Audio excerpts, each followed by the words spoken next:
Magnus Carlsen is the best in the world. He's a 21-year-old Norwegian, reigns supreme in a sport played by 500 million people. It's chess. Many don't think of it as a sport because nobody moves. But chess masters will tell you it can be more brutal than boxing. That's because at the championship level, the objective is not only to win, but to demolish your opponent. That can take hours. The best players need extraordinary endurance, so most of them are young. Magnus is the youngest #1 ever. And no one can explain to you how he does what he does.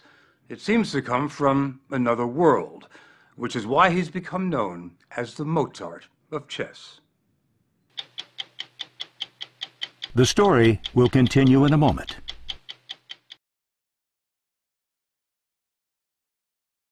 Bor 10 G3. Just look at what he's doing. Bor 10 løper D2. Competing against 10 players simultaneously. Bor 4 løper G7. That in itself is not extraordinary, but Magnus cannot see the boards. He's facing the other way. Bor 5 C slår D4. So he has to keep track of the positions of 320 pieces blind. Bor 5 tårn B1. And the number of possible moves, infinite. Magnus comes out on top. It's the most amazing thing I've ever seen. Do you have any idea how extraordinary this looks to? No, it's one of the amazing things in chess that you don't really need a board. You can just keep. But it transcends chess. I mean, I just can't fathom what you've just done. It's just it seems like it's supernatural. Last December, we caught up with him at the London Chess Classic. He arrives with his constant companion, his father. Magnus will play against 8 other top-ranked players, but he is the star, as celebrated in this world as Eli Manning is in his. The world #1 player from Norway, Magnus Carlsen. Today Magnus is playing America's #1, Hikaru Nakamura. The match will last 4 hours and there will be no breaks. Magnus will go on a stroll now and then, but his mind won't be going anywhere. He says he's concentrating not only on this game, but on other games played by other masters at other times, which he might want to draw on now. 10,000 of them. We gave him a test. It was played right here in London, and Simpsons on the Strand in 1859. I don't know the month or day. You got it wrong. Not 59? 51. Wow. You see, your memory isn't superb in everything. It's not what it used to be. Chess players are pretty poker-faced, but occasionally Magnus will flash the smile of someone who knows it's all over but the handshake, while Nakamura dives deeper into doom. Magnus was playing brilliantly, and he knew it. Is there anything in life more satisfying than that feeling when you're playing brilliantly? I don't know, but it's really, up there. It's pretty good. Yes. The spectators seem as mesmerized as the competitors. They're all chess players, of course. If they weren't, it would be like watching paint dry. Worldwide, 100,000 are watching on their computers. The suspense keeps building until endgame, by which time it's cutthroat. But you enjoy it when you see your opponent squirm? Yes, I do. I enjoy it when I see my opponent, really suffering when he knows that I've outsmarted him. If I lose just one game, then usually, I just want to really get revenge. This is war, isn't it? Yeah. For 50 years, chess was war. It was a battleground in the Cold War with the Russians, who were dominant. But then an American came along. His name was Bobby Fischer. In 1972, he took on the Russian champion Boris Spassky, and he won. It was an international spectacle, and the enthusiasm has not waned. What number is this? Back in London, just down the corridor from where Magnus is playing, 500 novices are learning how to master kings and queens. Do you ever play any grown-ups? Yes. Yep, I do play grown-ups. In fact, I'm getting to the hang of playing grown-ups. Who's your favorite chess player? Bobby Fischer. Bobby Fischer. And I like Magnus Carlsen. You like Magnus? Chess is now routinely taught in schools all over the world, including the United States. In some countries, it's compulsory. Chess can be taught, but not genius. Magnus seemed like a normal enough kid growing up outside Oslo. But wait a minute. When he was 5, he could name almost all the countries in the world, and their capitals, and their populations. Magnus's father, Henrik, didn't think that was terribly unusual. He did have a good memory and the ability to concentrate for hours at the time on a specific topic.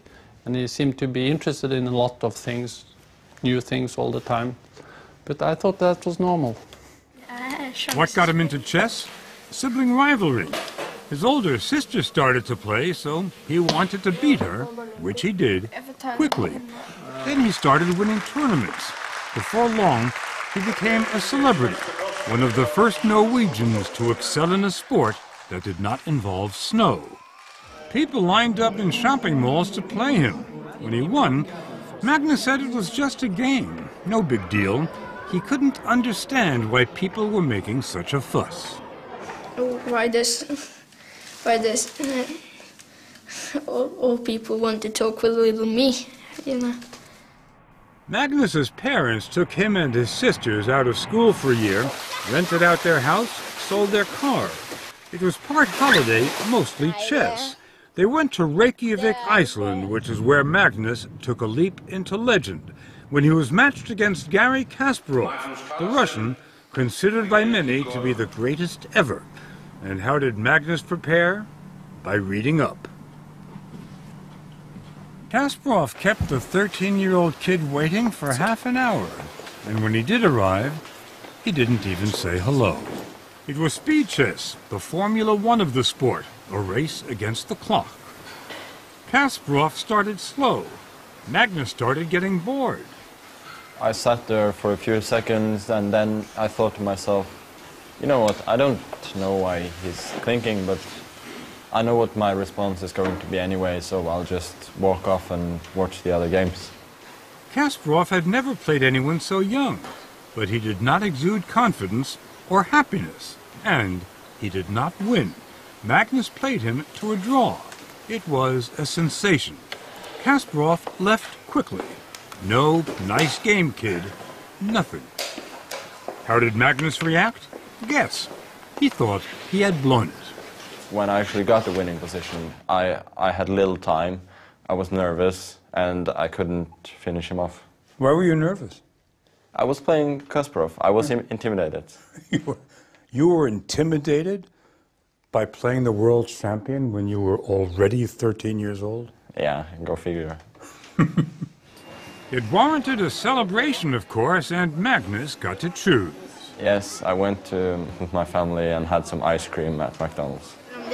By the time he was 19, the boy with the ice cream had become #1 in the world. He has a very deep understanding of chess. Frederick Friedel's company, ChessBase, publishes the world's most popular chess program. Is this an indication of genius? Of genius and raw talent. Now, Magnus has still hasn't reached his peak.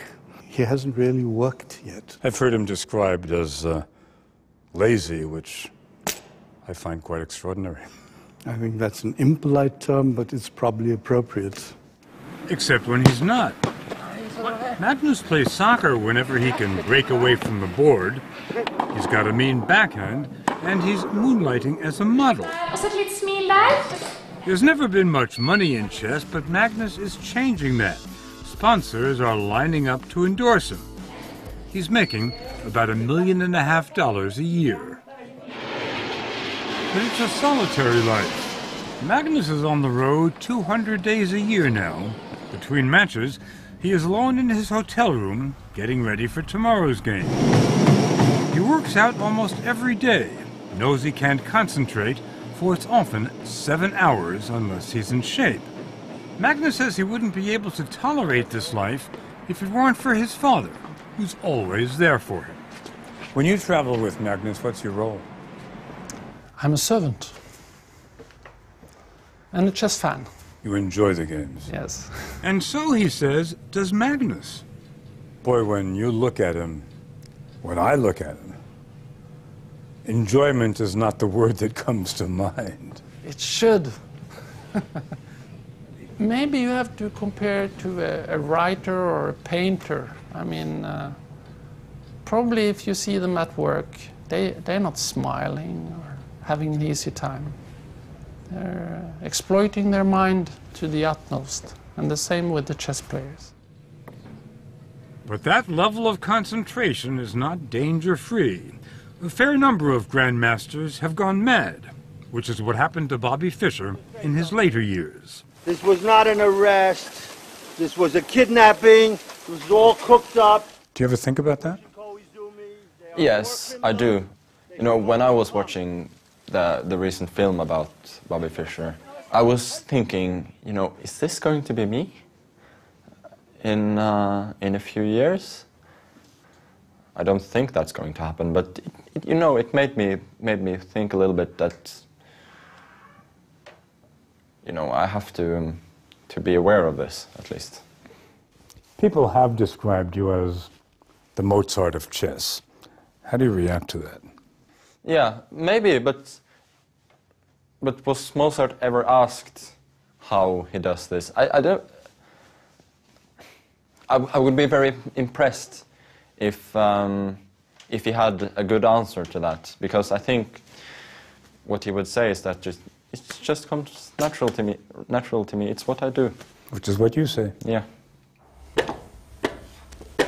It's what he does for fun, too, at the Oslo Chess Club where he started. He's playing a Norwegian grandmaster here. It's called bullet chess, and Magnus has a handicap. His opponent is given 3 minutes to make his moves. Magnus has 1.